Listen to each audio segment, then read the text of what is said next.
Magandang gabi mga idol. Welcome back mo muli sa another video po natin na kung saan mag-share na naman po tayo ng ating bulb connection o wiring diagram mga idol.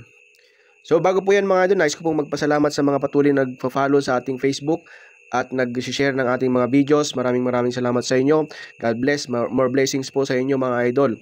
At malaking tulong din po sa ating Facebook po yun mga idol at para madagdagan pang followers natin at malayo-layo ang marating na mga videos natin sa pag-share ninyo mga idol.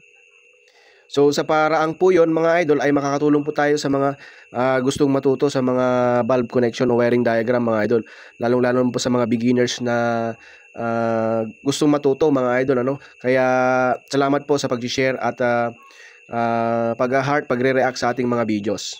Para naman po sipagan tayo mga idol ay paki-share naman po ang mga videos natin para malayo-layo ang marating nito. So yon mga idol, hindi na po natin papatagalin pa. Tayo na po sa ating bulb connection. So ang ating pong gagawan ng wiring diagram ngayon mga idol, ito pong ating 6 bulbs controlled by 3 S1 in 3 different location. So each S1 controls 2 bulbs at the same time. So mga idol, very basic po ating gagawan ngayon. So mas marami nga lang ng circuit ngayon kumpara sa ating mga nakaraang video. So pero madali lang sundan mga idol ano. So gagamitin po ulit natin na linya ay yung line 1 mga idol at saka line 2 po no. Huwag po kayong malilito mga idol ano.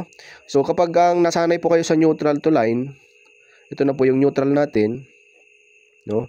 Ito naman po yung live wire natin or hot wire. Yan. Line 1 tsaka line 2 lang po ang ginagamit nating linya. No? Huwag po kayong malilito mga idol. So ngayon, ang gagawin po natin muna ng circuit para mas masundan po ninyo ay yung unang circuit mga idol. Kasi meron tayong 6 bulbs controlled by 3 S1 in 3 different location. Magkakaiba po sila ng lokasyon. Halimbawa po, yung unang circuit na gagawin po natin ay circuit para sa kwarto mga idol. Ayan. So, una, gagawan po natin ng linya itong ating line 1. Papunta po yan ulit sa mga receptacle natin. Yung unang dalawang bumbilya mga idol para sa kwarto natin. So ngayon, saan po natin kukunin nga yung ating live or supply mga idol? Kasi itong neutral natin wala pong kuryente yan. So itong line natin, ito po yung ating live or hot. So ito na po yung ating location 1 mga idol. Ito na po yung ating control device. Kinokontrol niya po itong ating dalawang bumbilya. So ito na po yung ating return mga idol.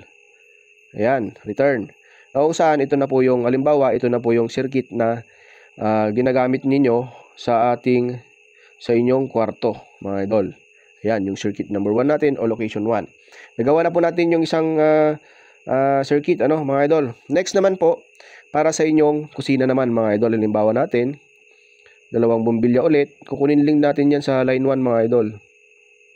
So itong kinokontrol ng location 1 ay yung bulb 1 at saka bulb 2 natin.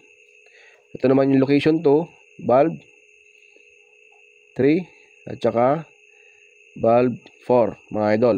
Ngayon dahil nga sabi natin is different location, ibang lokasyon din naman ng kanyang linya ng switch mga idol. Okay, makikita natin sa kusina naman yung isang switch niya. Okay? Dito naman natin kukunin yung supply, mga idol. Ayan, ito yung return wire. Return pa rin yan, mga idol. Kung saan ito yung nagsusupply ng kuryente. Okay? So, location 2. Ayan.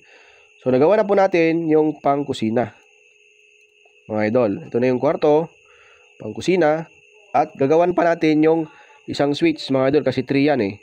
1, 2.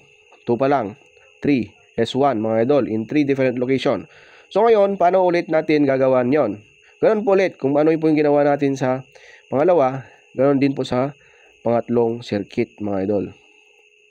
Yan, ito naman ay sa salas naman mga idol. So yung supply natin, kukunin pa rin natin dyan para sa pangatlong lokasyon. Ito na po ngayon yung location 3 natin. Isang S1 pa rin, kinokontrol niya pa rin yung dalawang bumbilya. Yan. Kinokontrol niya yung bulb 5, bulb 6 para makumpleto yung 6 bulbs natin. So yan mo mga idol, no?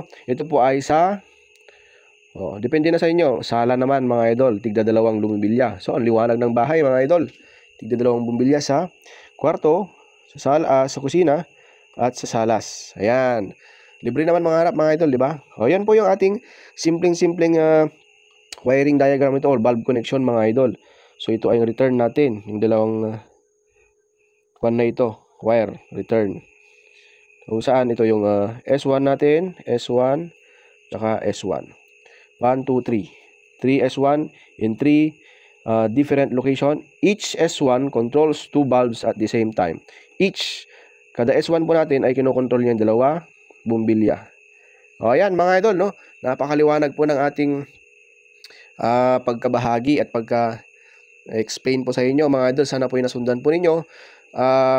Gusto nyo i-share mga idol or i-save, pwede nyo i-screenshot yan para kung gusto nyo gawin sa actual, kayang-kaya nyo gawin. Ito yung anyong basis mga idol. Yan.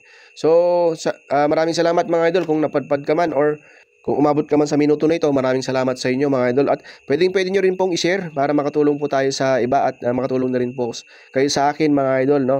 So, yon mga idol, maraming salamat. Magkita-kita po muli tayo sa another video po natin. Maraming salamat. God bless at all goods po tayong lahat mga idol.